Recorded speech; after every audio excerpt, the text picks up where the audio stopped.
kias itu tidak bisa dijangkau melalui scientific, pendekatan sains, pendekatan filsafat.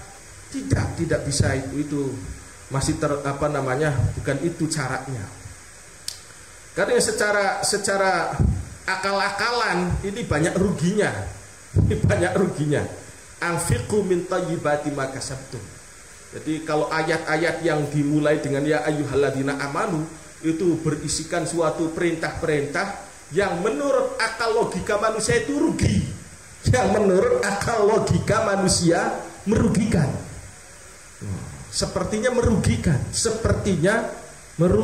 merugikan. Ya ayyuhalladzina amanu kutiba alaikumul qisasu fil qatla. Qisas itu kan merugikan menurut logika manusia. Maka menerapkan hukum qisas itu ya berdasarkan kepercayaan, trust kepada Gusti Allah. Sebagaimana ayat ini juga sama. Alfiqu podonya dekah hakuno sira kabeh, infaklah kalian semua min thayyibati ma saking bagus-bagusnya barang kasabtum kang usaha sapa sira kabeh. Jadi kalau infak itu ambil yang bagus, jangan yang jelek-jelek. Ya infak itu yang sepantasnya, yang kira-kira bisa diterima. Syukur-syukur yang bagus-bagusnya. Ini secara logika itu kan merugikan. Maka dari itu ketika antara Qabil dan Habil supaya berkorban oleh Nabi Adam, disuruh dua putra beliau namanya Qabil dan Habil supaya berkorban. Qabil itu korbannya hasil bumi yang jelek-jeleknya aja.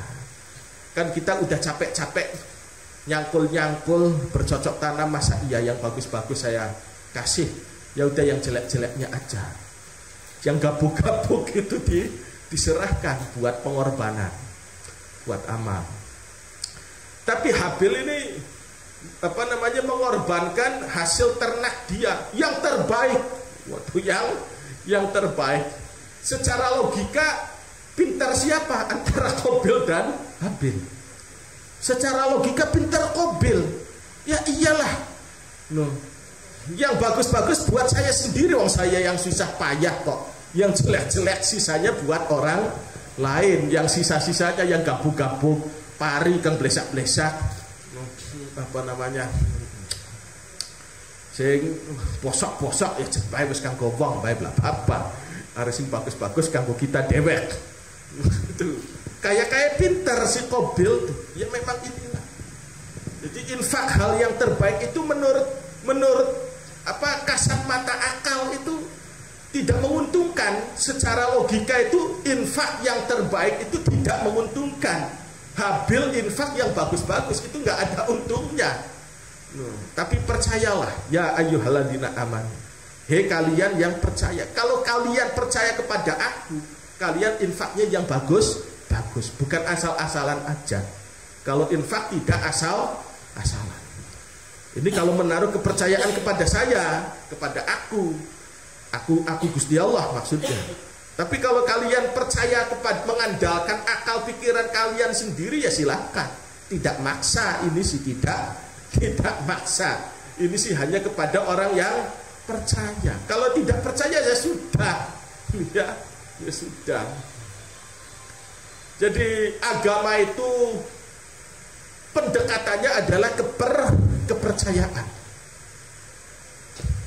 Simbol utama, pendekatan utama daripada agama itu adalah kepercayaan.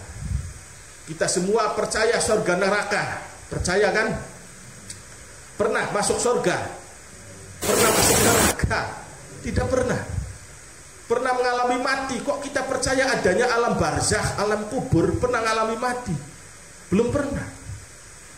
Secara saintifik tidak bakal ketemu. Masa iya ada surga, ada neraka? Secara ilmu sains, secara fisika ya tidak bakal ketemu. Sudah bukan ranahnya, bukan wilayahnya. Bukan berarti ilmu sains tidak penting. Ya ilmu sains juga penting, tapi ada bagian-bagiannya sendiri.